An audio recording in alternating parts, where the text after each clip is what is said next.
Welcome back, DIYers, to another fun and exciting project in this house painting series. Today I'm replacing some of my bad and rotted window trim. Do you have any rotten window trim that needs replacing? Are you worried it's too difficult of a project? Are you afraid of screwing something up, and who isn't? Are you worried that what you uncover you won't be able to fix? Well, these are all the issues that I was worried about. Especially when I took these boards off, what problems was I going to find and could I fix them? Now, because there's a lot to do in this video, I'm going to split it up into two parts. Part one is going to be demo. We all like tearing stuff up.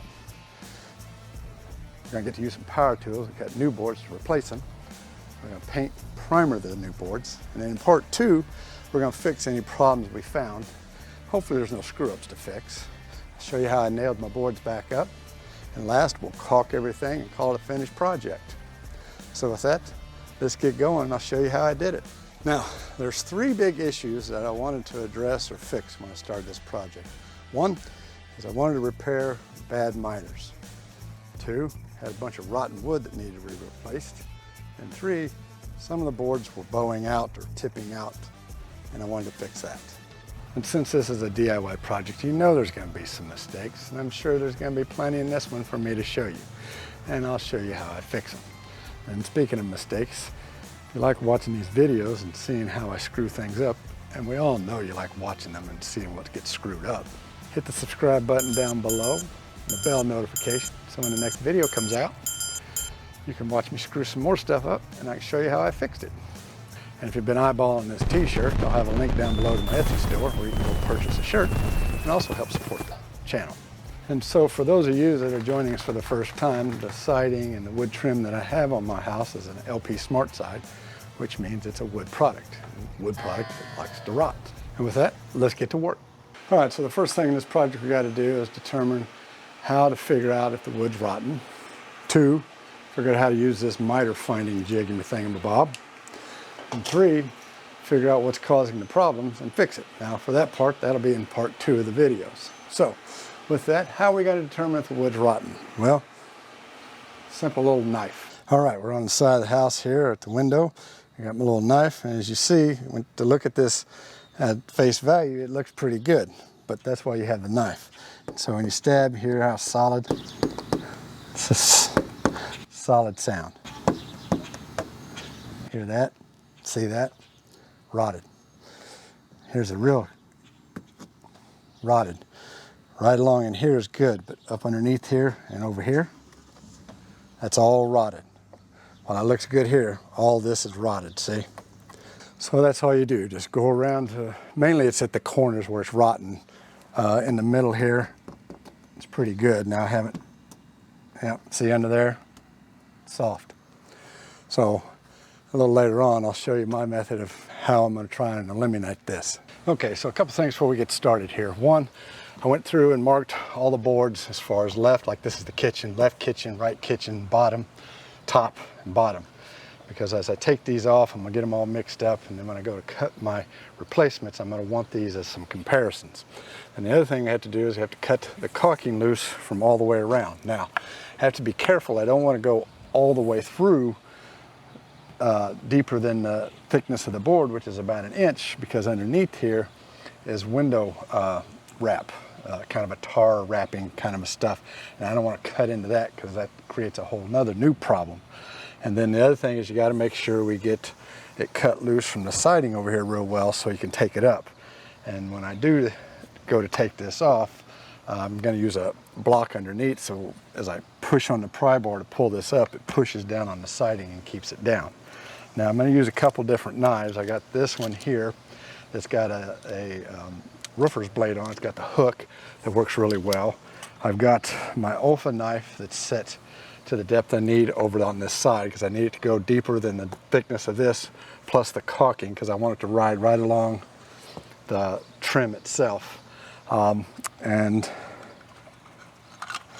then I have just a regular utility knife that I come back behind and get all the caulking off of the window. Okay, I got all the caulking cut loose. I have a blocking behind it so I don't tear up my siding.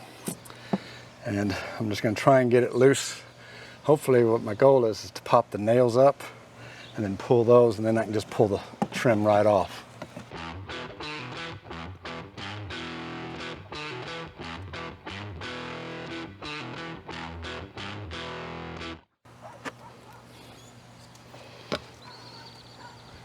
And see where it's rotting on the end there.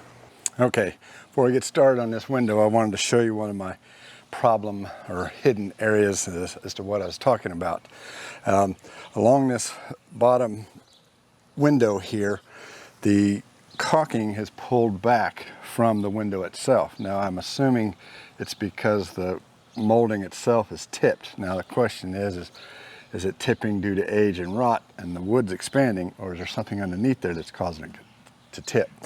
Because this isn't the only one that's doing that. Now I will agree they're all on the bottom that are doing it, but this is one of those hidden problems that I've got to figure out. You can see along here, I haven't cut this caulking, it's still there, but it's completely pulled away and cracked away from the window. Again, is it just due to age, time, swelling of the wood because it's rotting, or what? But we'll have to figure that out.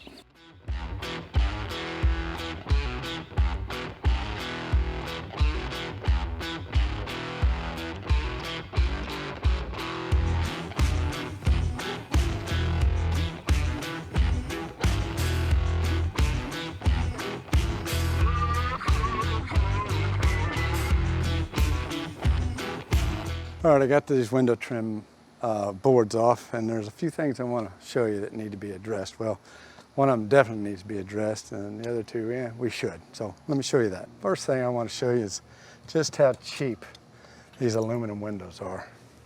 Now, there should be a nailing fin on there that they nailed this to the house. But you see this open channel here? That's what I'm talking about. If this was a vinyl window, that would be a solid piece. And when I say solid, it'd have air chambers in it, which help with insulating the window. But you see here, I don't have anything. It's just a open metal channel, which explains why every winter I would have condensation on these windows when it was really cold. And I say really cold for Texas.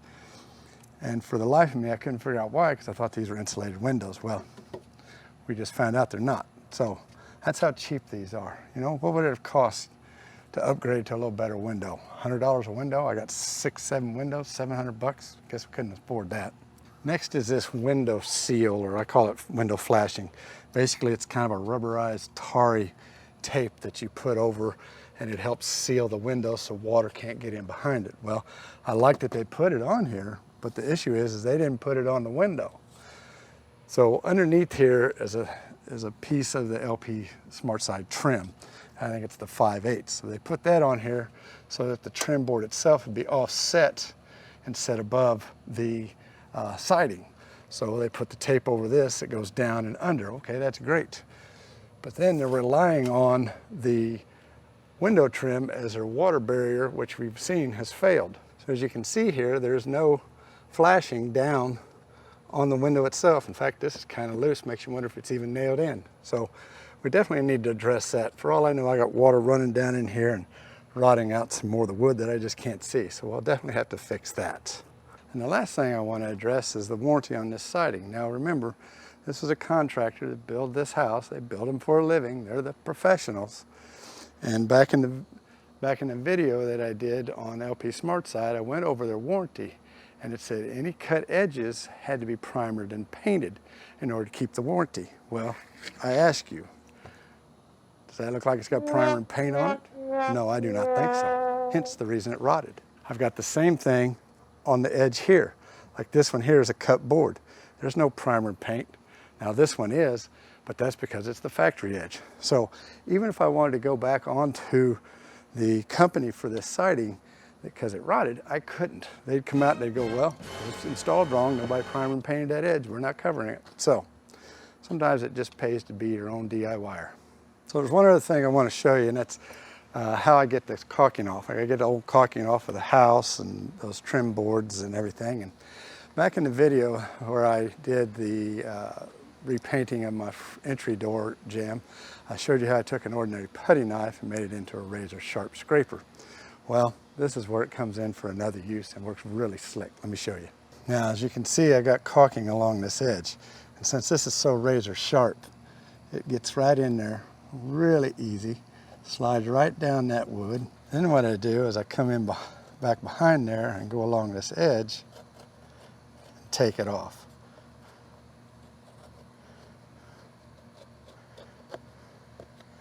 Slick as can be. Now, I know I took off the wood on that edge, and I'm not worried about it because it's going to be primered, painted, and actually sealed and caulked. And one other thing this thing does really well is if I turn it to where the sharp part is up, there's caulking still in this siding. I can scrape this, and it takes that caulking right out, just slick as can be. All right, it's finally time to cut some wood. So what I need to do is, I told you the miters weren't good. So they weren't, what I mean is they weren't good 45s. So what I'm gonna do is I'm gonna measure each one of these cuts here and cut the opposing angle so that when I put this together, it's a tight joint and it's a 90 degree. And I'm gonna use this handy dandy little tool right here called the IFJF miter gauge. Now, if any of you know what those letters stand for, put a comment down below. So what we'll have to do is put this on here, make sure we're good and tight here and here, and then read this. So let's go back to the garage and I'll show you how we use this. Okay, so when I bought this, I wasn't really sure how to use it, and it didn't come with any instructions. So what I did was I used my Dewalt Miter Saw here, and I cut a bunch of test pieces at different angles to figure out how it worked. Now, just in case you're wondering, I've already checked that from here to here is completely straight. I've checked that the table's flat, and I've also checked that my miters are dead on 45, 30, 60, whatever I need them to be. So as far as how this is set up, it's set up just fine. And just so you know, I've had this for years and I haven't done anything to adjust it, and it came out of the box that way. So what I did was I cut some, like this is a 46, this is a 60, here's a 44. And so here I'll show you how this little tool works. So basically what you do is you get this lined up like you need it so that both surfaces are flat. And then you use this arrow right here to read this outside angle.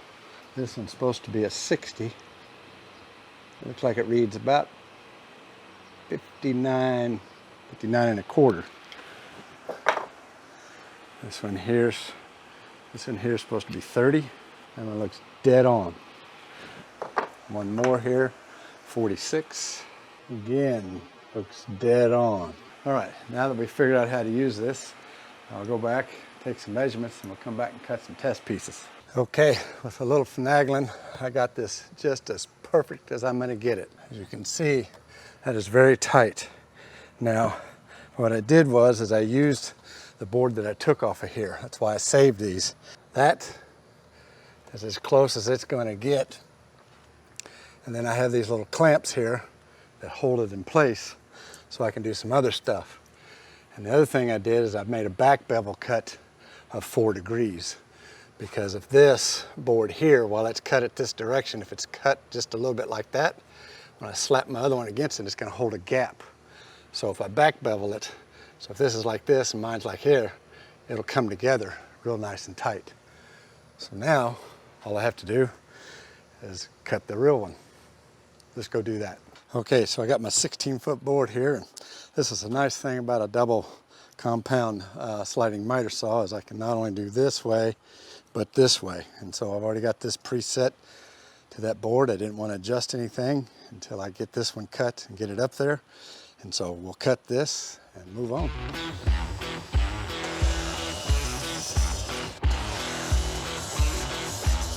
Okay, I got this one all framed out, and I'll get you close-ups, but you can see I've got really nice tight miters in all 3 corners.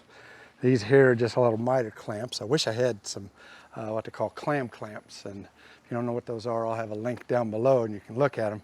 But they fit even tighter, but they're also more expensive. But one thing to note on this, so if they don't have that cut right to that edge, it throws this angle off. And so I had to kind of experiment back and forth until I got that. And that says 44, but actually what I needed to cut was a 45 to get that to fit. But once there's caulking in there and painted, that's gonna look fabulous. Isn't that a pretty miter? Another pretty miter. When I was cutting the new trim boards for this project, it turned into a tedious process, as I hope you can get a feel for in this fast forward montage. Now, each side trim board, the top miter, has to be custom cut and fitted. And so because of that, I could only do one side at a time, and then I would do the bottom trim board last. Now, as I said earlier, each end of the top trim board, that miter is different at each one. And in a couple instances, the miter didn't even end at the window, which meant when I took my measurements, they would be off, and I'd have to take a couple extra cuts in order to get it to fit. So because of that, there was a lot of back and forth, as you can see, between the miter saw and the window, making small adjustment cuts to get the perfect fit that I wanted. Now, my new trim boards come in 16-foot lengths, and I only bought what I needed, which meant I didn't have a lot of waste built in. So because of that, I couldn't take the new trim board and make several cuts to each one to get the custom fit. So instead, what I did was I took the old trim boards that I'd taken off the house, and I made the cuts to each one of those until I got the perfect fit I wanted. Then I just transfer that cut to the new trim board and only have to cut it once. Now, the bottoms of each side trim board and the bottom trim board, those are all 45s. That's not a problem. What I had to make sure is that my miters, when I cut them, they ended right at the corner of the window. So to ensure that, I would cut each board just a little longer than it needed to be and make a couple extra cuts so that I could ensure that I got miters that ended right at the corner of the window. Now, all in all, this was a lot of work, but for me, it was well worth it to ensure that I had seamless, tight miters, as you can see.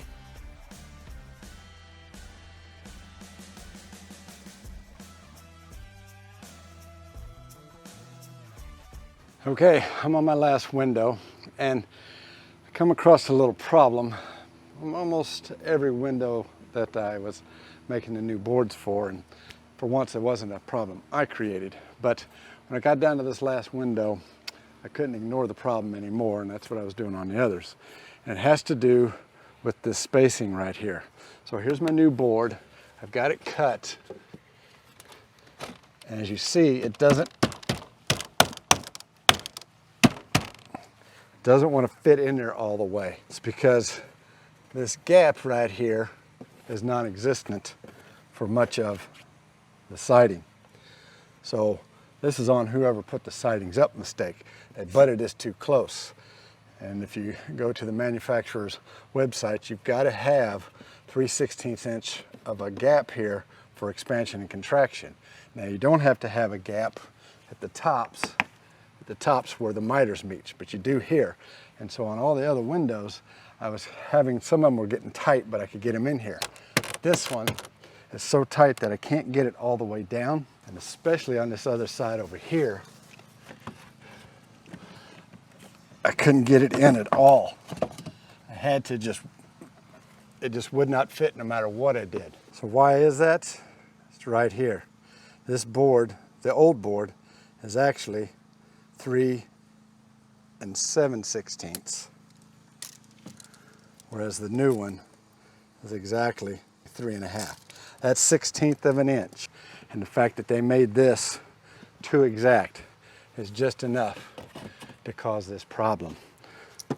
And I can show you here, put the old board in, slides in real easy. So how am I going to fix their problem? I'm going to take the width of this board, which is 3 1/2, and I know I'm supposed to have 3/16 inch of a gap here, but I don't really want that big of a gap. It's a pretty hot day, and the boards are probably expanded as much as they're going to be, so I'm going to do just an 1/8 inch. So basically, I need this 3 1/2 plus an 1/8 inch space is what I need for this to fit in there real nicely. So how am I going to get that? Come on, I'll show you. So here's how I fix that problem. So I know this board is exactly 3 1/2. I know I want an 1/8 inch gap. So add those together, that's 3 5/8. Then what I did is I figured out with my skill saw here just how far away on the outside of the blade cut this distance is. And I subtracted that from that 3 5/8 that I want. I took an old one these that I took off, a long one, and ripped it down to that length. Now let me go show you how I use this. So how this works is like this. I've got a screw in the center, and each end I got these washers on here so I don't go through the board and it'll suck it down. Basically I set this in here like this. I make sure we're tight against the top and the bottom. Now in between here, it varies. So that's why I have my level. Some of the windows actually bow in here, and I think it's due to settling. So to know that, I basically put my level on here and see, does it touch top and bottom? Does it rock? No. So this window's dead straight. So I need to make sure when I put this up here, it's tight against the window frame. And then I screw my screws in. Now don't worry about the holes that it's going to make into this. I got a plan on that.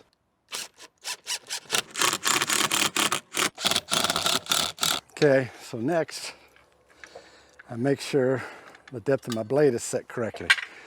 Now I want the blade, let's focus on where it's doubled and in between. When it saws, I want it to go through this whole board and into part of that, all of this along here. Then when I get to this board, I want it to go through all of this and at least half of this upper board here. Why? Because I've got this spacer or set-off block right here, and if I can cut halfway through the bottom of this, I'm below here, and so it should fit just fine.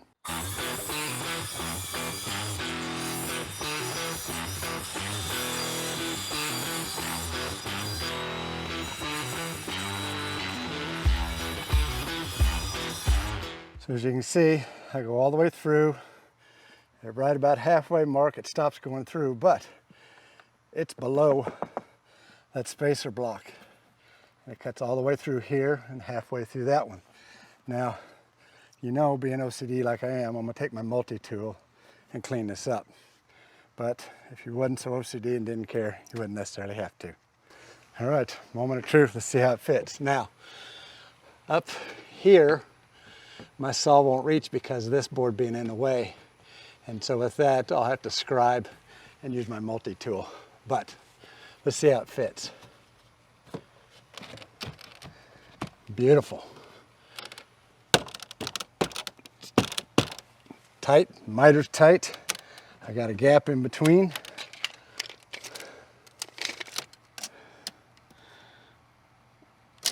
Looks to be right at about 1/8. Now, with this in place, I can get my bottom board cut. Well, not so fast. That works great for all the right sides. But what about the left side? Yeah, this fits in here, not a problem. Well, in this case, the fence is in the way, but the narrow part of my skill saw is here, which is right here. So I'm gonna have to cut with the wide side. So, question is the widest part with the blade cut the gap I need? Let's go find out. Okay, so I've made this little jig. Basically, I took an old piece of the siding and a piece of the trim that's left over, screwed it to the siding, clamped it onto here, and then I'm gonna run this along here and we'll measure that distance.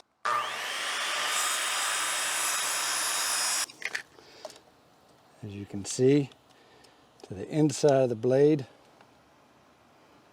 it's 3 5/8, but to the outside is 3 3/4. And I've got to go by the outside because that's how much material is going to get removed. Okay, the jig was an ultimate failure. So bad that I thought I was going to have to replace about 12 boards of this siding that it chewed it up so bad. But I found a way to fix it. What I did was I took a piece of the corner trim, the old corner trim, and milled it down to fill in here. Gave me a lip here that my circular saw could set against and ride up. Now the gap was way bigger than I wanted. I shouldn't say way bigger. It's about a quarter of an inch to maybe 5/16 wide, but it fixed a lot of the screw up. You can kind of see right there, but with the caulking and that, it'll hide that. And then this joint here, yeah, it's a little big, but again, once this window trim is in and this is caulked and painted, unless you came down here and actually looked, because the fence is going to be in the way, it's going to look beautiful. And it looks good up through there. All the mistakes are down below the fence line. I'll take this off and we'll show you how the board fits in there. Now, if you remember, this board wouldn't hardly even fit in there. Fits like a glove. I'll get you a close-up, and that gap looks really, really good. So, from something that looked trashed to like, holy crap, I'm gonna have to replace all these boards. I found a way to salvage it, and it looked good. You can see I got those miter clamps up there holding that up there, and I got a really tight miter joint. But as you look down this expansion joint or gap, it looks really, really nice. Now the jig works for the left side. The only problem is you can't go this direction.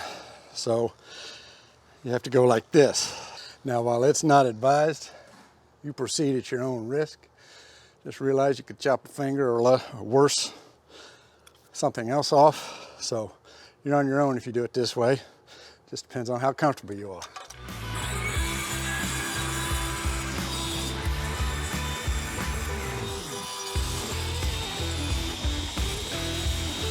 This jig also works for those that need the bottom trimmed. The only thing I had to do different was adjust my depth of my blade just a hair.